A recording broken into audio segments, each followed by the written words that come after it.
बलूचिस्तान के इलाके खुजदार में स्कूल बस पर हमला हुआ है। बुज़दिलाना हमले में ये आर्मी पब्लिक स्कूल की ये बस थी और जब ये खुजदार का एक ज़ीरो पॉइंट था वहाँ पर पहुँची तो उस वक्त एक मिनी वैन जिसमें धमाका खेज मवाद भरा हुआ था उसने उसको टकरा दिया इस बस के साथ। इस मरतबा मासूम बच्चों को निशाना बनाया गया है। जो इसमें 15 बच्चे शहीद हुए हैं। एक जगह दो जगह मैंने ये पढ़ा कि कोई 40 के लगभग बच्चे शहीद हुए हैं। इंडिया फंड कर रहा है, इंडिया सपोर्ट कर रहा है और उसका एक बड़ी चीज सबूत ये मौजूद है कि जिन लोगों ने आर्मी पब्लिक स्कूल की बस के ऊपर अटैक किया है, इंडियन मीडिया के ऊपर लाइव बैठकर वो बीपर दे रहे हैं, लाइव बैठकर वो गुफ्तगू कर रहे हैं। अगर बच्चा अफगानिस्तान मुसलमान का नाम, इस्लाम का नाम इस्तेमाल करके वो पैसे के भूखे हैं, उनको पैसा चाहिए, चाहे वो हिंदुत्व उनको पैसा दे, उनको पैसा चाहिए, वो पैसा इंडिया उनको दे रहा है और पैसा फेंक तमाशा देख, बहुत घटिया सी बात है ना। मतलब स्कर्दू से लेकर के कराची तक इंडियन आर्मी ने घुस करके ठोका है इनको और इंडियन आर्मी को और इंडियन आर्म फोर्सेस को डैडी इनके डीजीएमओ ने फोन करके बोला कि डैडी बस कर दो अब,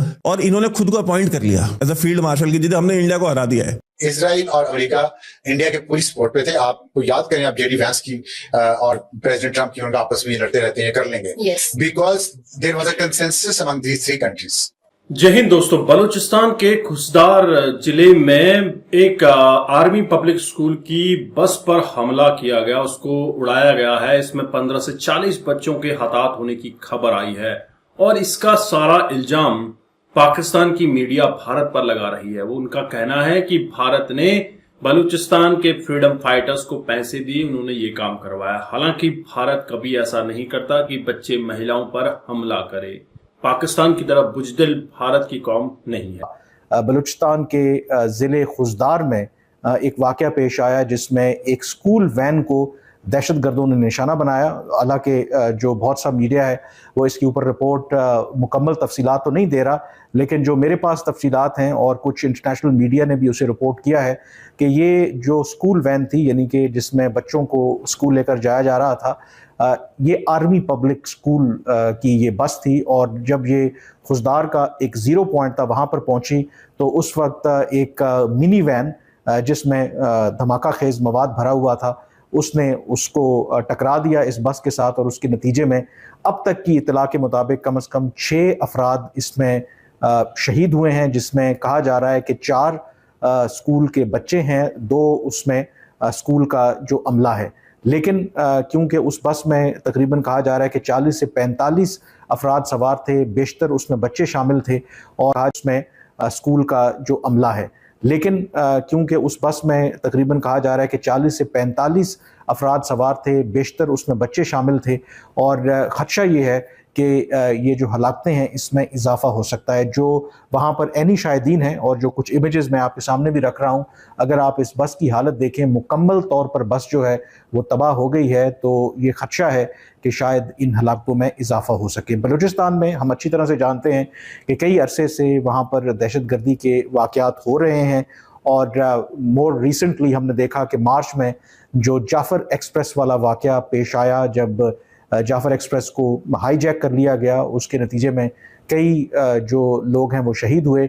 लेकिन फिर जो पाकिस्तानी सिक्योरिटी फोर्सेस हैं उन्होंने ऑपरेशन करते हुए तमाम जो बाकी सैकड़ों की तादाद में मुसाफिर थे उनको बाजियाब करवाया और जो दहशतगर्द थे उनको न्यूट्रलाइज़ किया।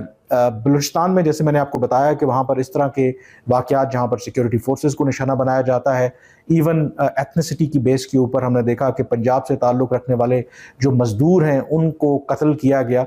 लेकिन ये एक गैर मामूली वाक़या है कि जब अब जो स्कूल वैन है, जब स्कूल के बच्चे हैं उनको भी निशाना बनाया जा रहा है। इस केस के अंदर लगता ये है कि क्योंकि जैसे मैंने कहा कि ये जो बस थी आर्मी पब्लिक स्कूल की थी, तो ये जो दहशतगर्द हैं वो समझते हैं कि शायद उनके लिए एक लेजिटिमेट टारगेट है। लेकिन स्कर्दू से लेकर के कराची तक इंडियन आर्मी ने घुस करके ठोका है इनको और इंडियन आर्मी को और इंडियन आर्म फोर्सेस को डैडी इनके डीजीएमओ ने फोन करके बोला कि डैडी बस कर दो अब, और इन्होंने खुद को अपॉइंट कर लिया एज अ फील्ड मार्शल की, जिसे हमने इंडिया को हरा दिया है। जैसे इन्होंने 48 में हरा दिया था, 65 में हरा दिया था, 71 में हरा दिया था, कारगिल में हरा दिया था, वैसे अभी फिर हरा दिया इन्होंने। तो ये जो आवाम को चूना लगाने की जो इनकी आदत है ना, मैं चूना शब्द यूज कर रहा हूँ, यूज तो कोई और ही वर्ड करना चाहिए, लेकिन इन्होंने आवाम को चूना लगाने का जो काम शुरू किया हुआ है ना, ये वारदात ये 1948 से डालते आ रहे हैं। एक वारदात और डाल दी है कि आसिम मुनीर, अच्छा, अब कहते हैं जी आसिम मुनीर तो प्रमोट हो गया, आसिम मुनीर। अच्छा, आसिम मुनीर को सोचिए, एक होती है ना पावर की, सत्ता की हवस। आसिम मुनीर को पता है कि जिस दिन खान बाहर आएगा, जिस दिन इमरान खान बाहर आ गया, उसने पहली जो कब्र है ना, उसने मेरी खोदनी है। उसको पता है ये चीज। तो वो क्या कर रहा है? वो ये कर रहा है कि यार इमरान खान को जितना डेसिमेट कर सकते उतना डेसिमेट करें, और खुद जितने दिन पावर में रह सकते उतने दिन पावर में रहे। मैंने, अगर आपको याद होगा, मैंने पास्ट में वीडियोस बनाए थे, उसमें मैंने कहा था कि ये रिटायर होने के लिए नहीं आया है, क्योंकि उसकी जो पर्सनैलिटी है, भाई प्रोफाइलिंग हम भी तो करते हैं ना, उसकी जो पर्सनैलिटी है, उसका जो औहदा है और उसकी जो माइंडसेट है, जो उसका वो माइंडसेट इस तरीके का है कि वो सत्ता से बाहर नहीं जाने वाला है, उसको सत्ता में बने रहना है। तो बने रहने का तरीका क्या था? पहले वो रिटायर हो गया, आर्मी चीफ बनने से पहले वो रिटायर हो गया, तो उसने शहबाज शरीफ से एक्सटेंशन ले ली रिटायरमेंट के बाद कि जी ये रिटायर नहीं हुए, हमने इनको एक्सटेंशन दी हुई थी, ये सर्विस में थे। फिर उसके बाद ये अपॉइंट हो गया आर्मी चीफ। फिर उसको लगा कि यार अब मैं रिटायर होने वाला हूं 26 नवंबर को। तो इसने क्या किया? उसने कहा कि यार 26वीं तरमीम ले आओ, 26th अमेंडमेंट, 26वां संशोधन जो है पाकिस्तान के संविधान में। इसने कहा कि उसके अंतर्गत, उसके अंडर में हम एक काम करेंगे कि army chief, air force chief, navy chief, ये जितने भी सर्विसेज चीफ हैं, इन सब की जो मुद्दत मुलाजमत है, यानी जो सर्विस टेन्योर है, वो 3 साल के बजाय 5 साल हो जाएगी। तो 2 साल बढ़ गई। अब इसको ये लगा यार अगले 2 साल में भी तो खान सॉर्ट आउट होने वाला नहीं है, और इंडिया के साथ ये जो कॉन्फ्लिक्ट हुआ है, ये हमको एक मौका मिला है, तो इसको मैं यूज कर लूं कि यार पाकिस्तान के ऊपर बहुत बड़ा खतरा है, बिकॉज इंडिया ने भी तो बोल दिया ना कि ऑपरेशन सिंदूर तो बंद नहीं हुआ है, हमने तो बस पॉज किया है। तो इसको यूज करो और लंबी जो है एक्सटेंशन मिल जाए कि रिटायर ही ना हो। तो रिटायर कौन नहीं होता? रिटायर्ड फील्ड मार्शल रिटायर नहीं होता। वो जब तक जिंदा रहता है तब तक वर्दी पहनता है। आपने देखा ना Sam Manekshaw, general Cariappa, through out life उन्होंने अपनी यूनिफॉर्म पहनी, लेकिन वो रिटायर एज आर्मी चीफ वो रिटायर हो गए थे। उन्होंने वो चीज छोड़ दी थी, आर्मी चीफ का पोजीशन छोड़ दी थी, वो ऑनररी उन्होंने रखा अपने पास, क्योंकि प्रोफेशनल सोल्जर्स थे, डिसिप्लिन थे, उनको अपना रोल मालूम था। उन्होंने कहा भाई मैंने अपना काम कर दिया, now I need to go, I need to put down my boots. लेकिन पाकिस्तान जैसे 2 नंबर तरीके से बना है, वैसे ही 2 नंबर पॉलिटिशियंस हैं, वैसे ही 2 नंबर जर्नैल हैं, वैसे ही 2 नंबर पूरी सोसाइटी है। तो सारे काम 2 नंबर ही होते हैं। और आपको लगता होगा कि यार पाकिस्तान की आवाम कैसी है कि वो उसके खिलाफ बोलती नहीं। यार वो आवाम भी तो 2 नंबर है। वो आवाम कौन सी बहुत शरीफ है। आप बलोचों को, पश्तूनों को छोड़ दीजिए, वो तो बेचारे, उनको तो कोई लेना ही देना नहीं है इनसे, वो तो मानते ही नहीं अपने आप को इनका हिस्सा।